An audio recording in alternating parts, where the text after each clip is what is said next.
We talk about storytelling.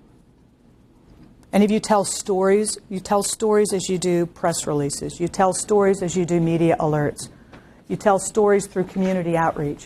Why do we have the Blue Angels? Why do we have the Army Band? Why do we go out into communities?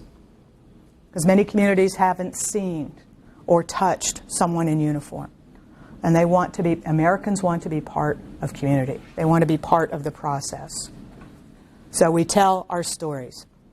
Okay, Pixar. Pixar pitch. You can tell the whole story of any Pixar movie with those few lines. Anybody know Nemo?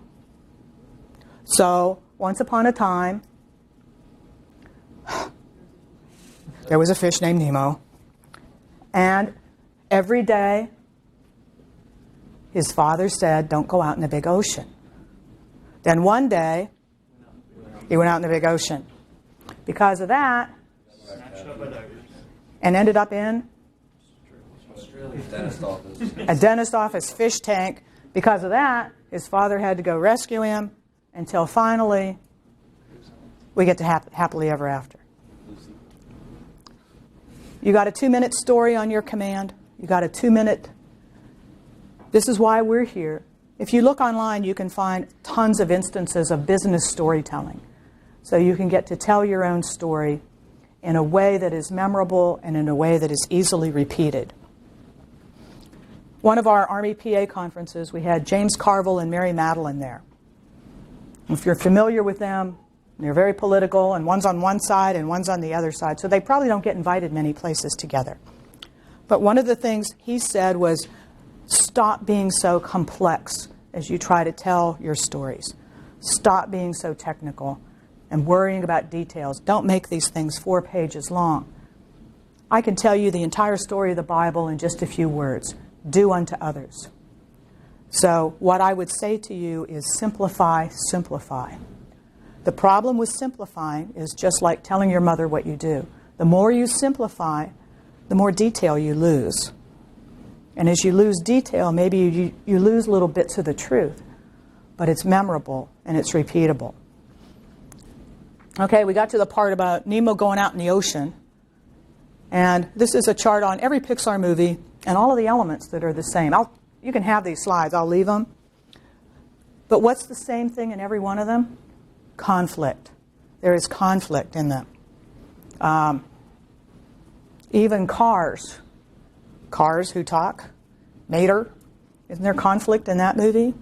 There's conflict in every one of them because conflict makes a story. So for crisis is in its nature conflict. So conflict storytelling, I think, is something we have to work at. Storytelling builds your brand. You work on it most of the time without conflict because when you get to a conflict, you want to have relationships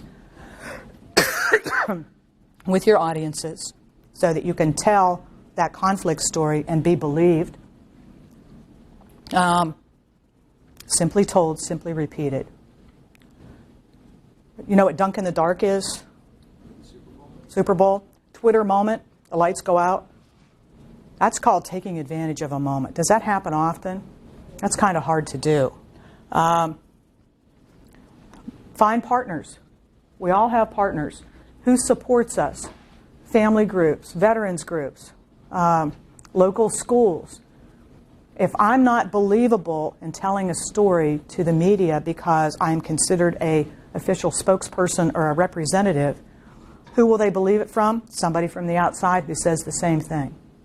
Sometimes I want to find those external champions and get them to be able to tell the story. So find your partners. You probably won't get one as good as Doritos and Taco Bell, but we can find these, and we can create events. We can create anniversaries and have other organizations want to support. Santa Fe Pasteur had me go to their Veterans Day this past year. They have all of the veterans who work for Santa Fe, many of them retired Army doctors who work in vaccines, and they were just thrilled to have a day that was theirs, that their organization recognized them for their service. I think they wanted to give me a flu shot while I was there, but I escaped them. So some of these things I've already mentioned, your core audience, and set your tactics. I had a friend who was working a crisis after a major crash of a helicopter, so he has a lot of media, he's talking to them, and he said, and I'll be back as soon as I have something. One of the reporters went up to him and said, you need to let us go. He said, what do you mean? If you don't tell us we can leave and come back at, say, 1800, and you'll do an update then, I can't afford to leave because I don't want so-and-so to get it before I do. You're holding me captive here. Oh, didn't realize that. He went back in and said, our next update will be at 1800. So then they could leave and they could go file. But otherwise they didn't feel as though they could. Does that make sense? So open and transparent. You know, I can't tell you that, but I can tell you, yes, you may get some pieces afterwards that go, it was classified and they couldn't tell us, but, you know, get that little bit of interest. But if you say, I can't tell you this, or I don't know, a lot of these things that are political, that's above my pay grade. What I can tell you is, from where I sit, it is this. The thing is, we all have opinions, don't we? And we express them to each other. And what are the things your mother told you never to talk about in public? Dirty laundry. Dirty laundry. Okay. All right. Not the real kind, the other kind. What else? Politics, religion, and sex. And when you hit an issue that combines those, you can ask somebody the question once, what do you think about? And you will get a standard answer. You can ask again and again, and I have seen people fold and start to give their personal opinions because they are very strongly held. So these are ones that we have to be especially cautious about. But I just go back to the theme. It's all about equitable application of standards since this guy jumped out of airplanes in the 60s. Leadership and values above reproach. That is the hallmark of all we do. Everything we do, we try to do it to the highest possible standard. I used to tell my soldiers, if the Army's minimum is your ceiling, you're going to have a problem. The minimum standard for PT, the minimum standard for job performance needs to be your floor. It cannot be your ceiling. So your time frame, go back to Captain Honors, get it out as fast as possible, take action as fast as possible. What do you think about the Norfolk Virginian pilot? Did they have to wait until New Year's Eve to call for a comment? Was that planned? I don't know. I can only guess. But they knew what they were going to get on New Year's Eve, don't you think? Offices are going to shut down at noon. Let's talk about release of documents. After Abu Ghraib, one news organization did a request for all of the documents associated with a FOIA request.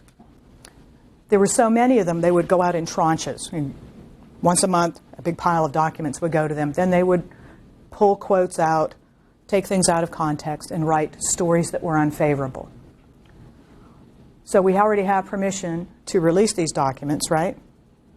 So we started sending them out to every news organization and put them on our website. So what did that do? Kept them honest.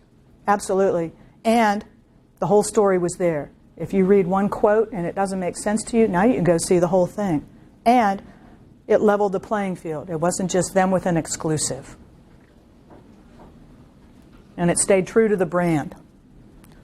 Okay, I'm going to give you one more thing on the brand here in a moment, but just because I was looking at MREs in the back, I was at Fort Lee, I did a lot with Army food because we had all of the Army cooks. The cook school is there.